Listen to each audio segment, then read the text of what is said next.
एक बार की बात है, एक छोटे से शहर में मनोज नाम का एक आदमी रहता था। मनोज की शादी एक ऐसी लड़की से हुई जो दिखने में बिल्कुल भी सुंदर नहीं थी, पर मनोज के घर वालों ने दहेज के लालच में मनोज की शादी उस लड़की से जबरदस्ती करवा दी। वो मनोज का भी पूरा ध्यान रखती थी, पर मनोज को उसकी एक भी अच्छाई नहीं दिखती थी। उसे तो बस उसकी बदसूरत शक्ल दिखती थी। एक दिन की बात है, जब मनोज के घर उसकी बर्थडे पार्टी में आते हैं और उसकी बीवी का खूब मजाक बनाते हैं। मनोज से अपनी ये बेइज्जती बर्दाश्त नहीं होती और वो सबके जाने के बाद सीमा से खूब लड़ता है। मेरी जिंदगी बर्बाद कर दी इस मनहूस औरत ने। मेरा सबके आगे मजाक बना दिया। मैंने कोई आपसे जबरदस्ती शादी थोड़ी की है, आप ऐसे क्यों करते हो मेरे साथ? जबरदस्ती ही की है, पर अब मैं इस शादी को नहीं मानता। अभी के अभी निकल जा मेरे घर से। सीमा उस रात मनोज के आगे बहुत गिड़गिड़ाती है, पर मनोज उसकी एक नहीं सुनता और उसे घर से निकाल देता है। सीमा बेचारी रोते हुए वहाँ से चली जाती है और भूखी प्यासी एक पेड़ के नीचे बैठी रहती है। शाम के वक्त एक लड़की साइकिल पर खाना बेचती हुई वहाँ से निकल रही होती है, जो सीमा को देख वहीं रुक जाती है। आंटी, आप यहाँ बैठकर क्यों रो रहे हो? क्या हुआ आपको? मुझे मेरे ससुराल वालों ने घर से निकाल दिया। मेरे पास न रहने को जगह और न खाने को पैसे। ओह, ये तो बहुत बुरा हुआ आपके साथ। मैं अभी आई। पिंकी जल्दी से जाती है और अपनी साइकिल से कुछ खाने का लेकर आती है। पिंकी सीमा को खाने के लिए देती है। मैं ये नहीं खा सकती, मेरे पास पैसे नहीं है। मुझे पता है कि आपके पास पैसे नहीं है, तभी तो मैं आपके लिए ये खाने की चीजें लाई हूँ। वैसे भी इतना सारा खाना बच गया है, सुबह से कुछ बिका ही नहीं। ऐसा क्यों? सुबह से कुछ भी नहीं बिका? हाँ आंटी, मेरे साथ ऐसे ही होता है। मैं इतने मन से खाना बनाती हूँ और कोई लेता ही नहीं। फिर सीमा खाना खाकर देखती है तो खाना बिल्कुल भी स्वाद नहीं होता। ये खाना किसने बनाया है? तुम्हारी माँ ने? मेरे माँ बाप इस दुनिया में नहीं है। मेरी एक छोटी बहन शीना और छोटा भाई राहुल है। उनका पेट भरने और उनको पढ़ाने के लिए मुझे ये काम करना पड़ता है। तुम बहुत अच्छी हो जो तुमने मुझे खाना दिया। भगवान तुम्हारा भला करे, पर एक बात बताऊं? बोलो ना आंटी, ये खाना बिल्कुल अच्छा नहीं बना, तभी शायद तुम्हारा कोई खाना नहीं खरीदता। मुझे पता है आंटी, पर मैं करूँ भी तो क्या करूँ? अगर तुम चाहो तो मैं कल से खाना बनाकर बेचना शुरू कर देती हूँ, फिर तुम भी अपने भाई बहनों की तरह पढ़ पाओगी। क्या? सच में? क्या मैं भी स्कूल जा सकूंगी? आप चलोगी मेरे घर? हाँ, क्यों नहीं। घर और परिवार की जरूरत तो मुझे भी है और तुमको भी। हम एक दूसरे का सहारा बनेंगे। सीमा फिर पिंकी के घर आ जाती है। पिंकी अपने भाई बहन को सीमा के बारे में सब बताती है। शीना और राहुल को भी सीमा के लिए बहुत दुख होता है। अब अगले दिन से सीमा जल्दी उठकर खाना बनाना शुरू कर देती है। सब तैयार करके साइकिल पर रख देती है। उसके बाद वो बच्चों को नाश्ता देकर और उनको स्कूल भेजकर अपना साइकिल ढाबा लेकर निकल पड़ती है। आओ आओ, घर का बना स्वादिष्ट खाना खाओ। एक बार खाओगे तो खाते ही रह जाओगे।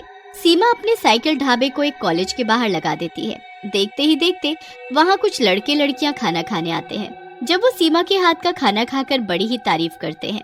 वाह, इतना स्वाद खाना! मैं तो कैंटीन का खाना खा खा कर दुखी हो गया था। आज खाया है घर जैसा स्वादिष्ट खाना। मजा ही आ गया। वाह! अब तुम सबको रोज ऐसा खाना मिलेगा। बस। सीमा फिर रोज सुबह अपना साइकिल ढाबा लेकर निकल पड़ती और शाम तक सारा खाना बेचकर घर लौट आती। वो तीनों बच्चों का भी ध्यान रखती, उनको खूब प्यार करती और खूब पढ़ाती लिखाती। उन सबकी जिंदगी बड़ी ही अच्छी चल रही थी। बच्चों को जैसे माँ और सीमा को जैसे खुद के बच्चे मिल गए हो। उनकी मजे की जिंदगी चल ही रही थी कि बस जाने उनकी खुशियों को किसकी नजर लग गई कि एक दिन सीमा का एक्सीडेंट हो गया और वो वहीं सड़क पर मर गई। मरने के बाद उसकी लाश वहीं सड़क पर पड़ी रही। बच्चे शाम तक उसका इंतजार करते रहे कि कब उनकी आंटी घर आएगी, पर ऐसा नहीं हुआ। बच्चे बेचारे रोने लगे कि उनकी प्यारी आंटी कहाँ चली गई और वो तीनों अपनी प्यारी आंटी को ढूंढने निकल पड़े। वो अंधेरी सड़क पर आवाज देते हुए चले ही जा रहे थे कि अचानक उनको उनकी साइकिल खड़ी दिखती है। आंटी, आंटी, राहुल आपके लिए बहुत रो रहा है। प्लीज बताओ आप कहाँ छुपे हो। राहुल बहुत रोता है और तभी उनके सामने एक धुआं उठता दिखता है। फिर उनको उस धुएं से अपनी सीमा आंटी आते हुए दिखती है। अब मैं कभी भी नहीं जाऊंगी बच्चों, तुम चिंता मत करो मेरे बच्चों, चिंता मत करो। तीनों बच्चे फिर सीमा के साथ घर वापस आ जाते हैं। रात को जब सब बच्चे सो जाते हैं तो सीमा उठकर बैठती है और एक भयानक शक्ल की चुड़ैल में बदल जाती है। मैं तुम सबको कैसे बताऊं कि अब मैं इस दुनिया में नहीं रही। मैं मर चुकी हूँ और एक चुड़ैल बन चुकी हूँ। चुड़ैल उठकर वहाँ से चली जाती है। वो रात भर खाना बनाने में लगी रहती है। जैसे ही सुबह होने वाली होती है, वो बच्चों को रोज की तरह उठाती है और उन्हें स्कूल भेजती है। उसके बाद वो अपना साइकिल ढाबा लेकर निकल पड़ती है।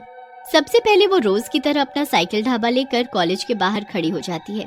सभी बच्चे उसे देखते ही भीड़ लगा देते हैं। उसके बाद वो जगह जगह जाकर आवाज देती है और लोगों को अपने हाथ का खाना खिलाती है। सभी जगह वो साइकिल ढाबे वाली के नाम से मशहूर होती है, पर असलियत में तो वो एक गरीब चुड़ैल साइकिल ढाबे वाली होती है। वो रोज रात को बच्चों के सोने के बाद अपने चुड़ैल के रूप में आ जाया करती थी और सुबह होते ही वो पहले की तरह इंसान बन जाती। ऐसे ही करते करते दिन निकल जाते हैं, पर किसी को इस बारे में पता नहीं लगता। फिर एक रात राहुल को बड़ी ही प्यास लगती है। वो पिंकी और शीना को बहुत उठाता है, पर दोनों में से कोई नहीं उठता। आंटी, सीमा आंटी, प्लीज मुझे पानी दे दो। राहुल देखता है कि उसकी सीमा आंटी कमरे में है ही नहीं। अरे, आंटी कहाँ चली गई? वो तो रोज हमारे साथ इसी कमरे में सोती हैं। मैं जरा जाकर रसोई में देखता हूँ। राहुल उठकर सबसे पहले रसोई में जाता है तो वहाँ का नजारा देख उसके होश ही उड़ जाते हैं। वहाँ तो एक भयानक चुड़ैल खाना बना रही होती है। राहुल इतना ज्यादा डर जाता है कि उसके गले से आवाज भी नहीं निकलती और वो वहीं के वहीं खड़ा रह जाता है। कुछ देर वो चुड़ैल को ऐसे ही टकटकी लगाए देखता रहता है और फिर जैसे तैसे वो वहाँ से वापस अपने कमरे में भागने की हिम्मत करता है। कमरे में जाकर वो अपनी बहनों को उठाता है। उठो दीदी, उठो, जल्दी उठो प्लीज। देखो, हमारे घर में एक चुड़ैल है। तेरी फालतू बातों से मैं डरने वाली नहीं हूँ, ठीक है? चुपचाप सो जा। मैं झूठ नहीं बोल रहा, मैं सच बोल रहा हूँ। प्लीज मेरे साथ चलकर देखो। राहुल अपनी बहनों को उठाता ही रहता है, पर वो उसकी एक नहीं सुनती। फिर अचानक से राहुल के कंधे पर एक हाथ आता है। राहुल एकदम डर कर पीछे मुड़कर देखता है तो वो उसकी सीमा आंटी होती है। क्या हो गया? क्यों डरे हुए हो? चलो चुपचाप सो जाओ। आंटी, आप कहाँ थी? मैं आपको ढूंढने रसोई में गया तो वहाँ एक चुड़ैल थी जो खाना बना रही थी। ये सब तुम्हारा वहम है।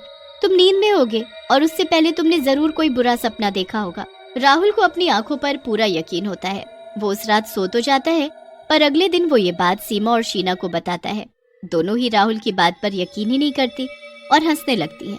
राहुल को यकीन होता है जो उसने देखा था वो सच ही था। अब वो अगली रात होने का इंतजार करने लगता है। वो रात को बस सोने का नाटक कर रहा होता है। जब सीमा को लगता है कि सब बच्चे सो गए हैं तो वो चुपके से उठती है और एक चुड़ैल का रूप ले लेती है। उसके बाद वो किचन में जाकर खाना बनाने लगती है। राहुल भी उसके पीछे पीछे चुपके से जाता है और रसोई के बाहर जाकर खड़ा हो जाता है। मुझे पहले ही यकीन था कि मैंने कोई सपना नहीं देखा। ये कोई वहम नहीं था। सच में हमारे घर में कोई चुड़ैल हमारी आंटी के भेष में हमारे घर में रह रही है।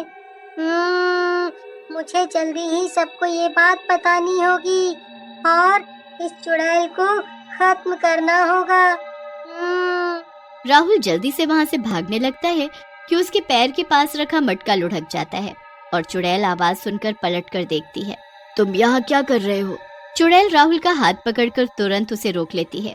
अगर तुमने ऐसा किया तो तुम्हारी सीमा आंटी हमेशा के लिए तुमसे दूर हो जाएगी। क्या तुम ऐसा चाहते हो? नहीं नहीं, मैं ऐसा नहीं चाहता। उनको हमसे दूर मत करना प्लीज। मैं ऐसा कभी नहीं करूँगी, पर अगर तुम सबको मेरे बारे में बता दोगे तो सब मुझे कैद करवा देंगे। फिर मेरे साथ तुम्हारी आंटी भी चली जाएंगी, क्योंकि मैं ही हूँ तुम्हारी सीमा आंटी। नहीं नहीं, हमारी आंटी चुड़ैल नहीं है। चुड़ैल ही है, क्योंकि मैं उस रात एक्सीडेंट में मर गई थी जिस रात तुम मुझे ढूंढते हुए आए थे। मैं मरने के बाद चुड़ैल बन गई थी और बस तुम बच्चों से मरने के बाद भी दूर ना हो पाई। तुम्हें मेरी जरूरत थी, इसलिए मैं तुम्हारे साथ ही रहती और रूप बदलकर अपना साइकिल ढाबा चलाती। हाँ, सच में। अब बताओ, तुम सबको बताओगे ये बात? शीना तो अभी कितनी छोटी है, क्या वो ये सब सह पाएगी? नहीं नहीं, मैं किसी को कभी ये बात नहीं बताऊंगा। बस आप हमारे साथ ही रहना। बस फिर चुड़ैल राहुल को गले लगा लेती है और हमेशा उनके साथ ही रहती है। राहुल कभी ये बात किसी को नहीं बताता और कभी किसी को इसका पता भी नहीं चलता। चुड़ैल का साइकिल ढाबा बहुत ही बढ़िया चल रहा होता है, जिससे वो बच्चों की खूब बढ़िया परवरिश करती है।